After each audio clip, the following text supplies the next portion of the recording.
আমাৰ ড্ৰাগছ বিৰোধী অভিযানৰ আপুনি দেখিছে ডক্টৰ হিমন্ত বিশ্ব শৰ্মা ডাঙৰীয়া চৰকাৰ শাসনত অহাৰ দিনৰে পৰা কঠোৰভাৱে দমন নীতিৰে ড্ৰাগছৰ বিৰুদ্ধে অভিযান চলাইছে আৰু আপুনি দেখিব পাইছে যে প্ৰতিদিনে প্ৰত্যেকটো অঞ্চলত বিশেষ টাস্ক ফ'ৰ্চৰ জৰিয়তে গৃহ বিভাগে ইয়াৰ অপাৰেশ্যন চলাই আছে। আমাৰ ৰঙানদী বিধানসভা সমষ্টি আছে। ৰঙানদী বিধানসভা সমষ্টিৰ যুৱনগৰকে আৰম্ভ কৰি বিভিন্ন অঞ্চলৰ পৰা আমাৰ অৰুণাচল সীমান্তৱৰ্তী অঞ্চলসমূহতো অবৈধ ড্ৰাগছৰ যি প্ৰৱৰ্তন আমি আগৰবাৰ দেখিবলৈ পাইছিলোঁ আৰু সেইকাৰণে আমি বিধায়ক হৈ অহাৰ লগে লগে মুখ্যমন্ত্ৰীৰ নিৰ্দেশত আমি একেবাৰে ৰাইজক লগতে তৎপৰ হৈ গৈছিলোঁ। কাৰণ কিয় এই বস্তুটোৱে এটা জাতি ধ্বংস কৰা এটা যিটো ষড়যন্ত্ৰ, এইটো এক প্ৰকাৰৰ ষড়যন্ত্ৰ। এইটো কোনোবাই জেহাদ বুলি যোনটো আমি কওঁ, এইটো জেহাদ। কাৰণ আপুনি দেখিব যে এই যিসকলে ড্ৰাগছৰ পেডলিঙৰ লগত জড়িত আছে অধিকাংশ লোক এটা বিশেষ ধৰ্মৰ লোক আৰু যিসকলে গ্ৰহণ কৰি আছে আমাৰ ভাই ককাই আমাৰ ভাই ভনী। আৰু এতিয়াতো এনেকুৱা হয় যে ড্ৰাগছৰ জৰিয়তে আমাৰ যিটো উঠি অহা প্ৰজন্মক ধ্বংস কৰি আমাৰ যিটো সভ্যতা নষ্ট কৰাৰ কাৰণে এটা চক্ৰান্ত চলি আছে আৰু আমাৰ চৰকাৰখনে ইয়াৰ ওপৰত একেবাৰে কঠোৰ ব্যৱস্থা ল'বৰ কাৰণে চৰকাৰ দায়বদ্ধ। আৰু সেইকাৰণে মই ভাবোঁ ডক্টৰ হিমন্ত বিশ্ব শৰ্মাৰ নেতৃত্বত আমাৰ চৰকাৰখন বা আমাৰ এই যি আমাৰ যিমানকেইজন বিধায়ক আছোঁ প্ৰত্যেকেই আমি ড্ৰাগছ বিৰোধী এই অভিযানৰ মুখ্যমন্ত্ৰীৰ এজন সহযোগী হিচাপে মুখ্যমন্ত্ৰীৰ লগত থিয় হ'বলৈ আমি প্ৰস্তুত।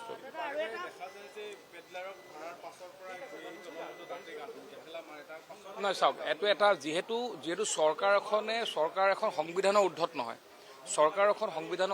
আৰু সেইকাৰণে আপুনি যেতিয়া সংবিধানত যেতিয়া এজন মানুহক যেতিয়া মুখ্যমন্ত্ৰীৰ নিৰ্দেশত অপাৰেশ্যনত ধৰা যায়, ধৰাৰ পাছত তেতিয়া আমাৰ প্ৰভিজন যি আছে, আমাৰ আইনত যি প্ৰভিজন আছে সেই ধাৰাৰ ভিতৰতে আপুনি মানুহজনৰ ওপৰত ব্যৱস্থা গ্ৰহণ কৰিব পাৰিব। মুখ্যমন্ত্ৰী ইচ্ছাকৃতভাৱে কিছুমান ধাৰা তেওঁ তাত সংযোগ কৰিব নোৱাৰে।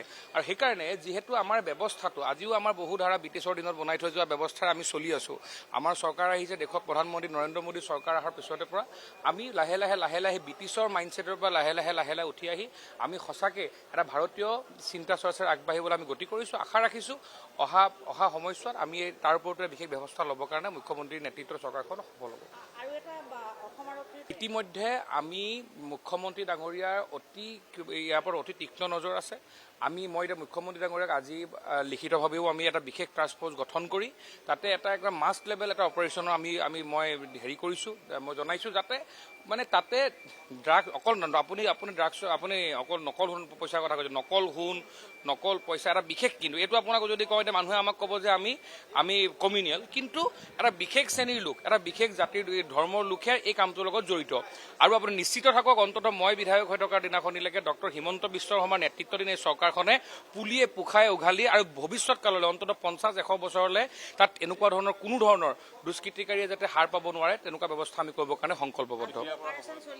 চাওক, সেইটো এটা বিশেষ ব্যৱস্থা, এইটোতো ৰাজহুৱাকে কোৱা কথা নহয়। আপোনালোকে জানে যে এইটো এনেকুৱা নহয় যে চৰকাৰী আঁচনি যে কাইলৈৰ পৰা হ'ব আৰু মই মিডিয়াক জনাই মেলি কৰিব। এইটো গৃহ বিভাগৰ মূল দায়িত্ব হৈছে প্ৰতিনিধি হিচাপে মই মুখ্যমন্ত্ৰীৰ নেতৃত্বত চৰকাৰখনক জনোৱাবলৈ। আৰু মোৰ বিশ্বাস আছে ইতিমধ্যে মুখ্যমন্ত্ৰী ডাঙৰীয়াই তাৰ কাৰণে যি ব্যৱস্থা ল'ব লাগে লৈছে। মই ভাবোঁ যে আপোনালোকে দেখিব যে অহা 5-6 মাহৰ ভিতৰত আমাৰ সেই অঞ্চলসমূহৰ এই মানুহবোৰৰ যিটো ব্যৱস্থা হ'বলৈ গৈ আছে, মই ভাবোঁ কাৰণ ডক্টৰ হিমন্ত বিশ্ব শৰ্মা ডাঙৰীয়াই অসম বিৰোধী কোনো কাৰ্যকলাপত 1% প্ৰশ্ৰয় নিদিয়ে।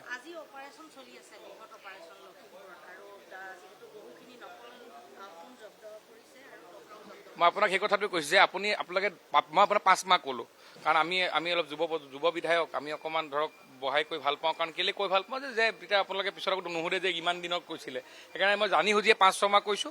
5-6 মাহৰ ভিতৰত ডক্টৰ হিমন্ত বিশ্ব শৰ্মা ডাঙৰীয়াৰ নেতৃত্বত গৃহ বিভাগে আপোনালোকে দেখিব ৰঙানদী বিধানসভা সমষ্টিৰ অন্তৰ্গত অৰুণাচল সীমান্তৱৰ্তী অঞ্চলৰ পৰা চিৰকালৰ কাৰণে ড্ৰাগছ, নকল সোণ আৰু আপোনাৰ যি নকল টকা চিৰকালৰ কাৰণে উৎখাত হ'ব।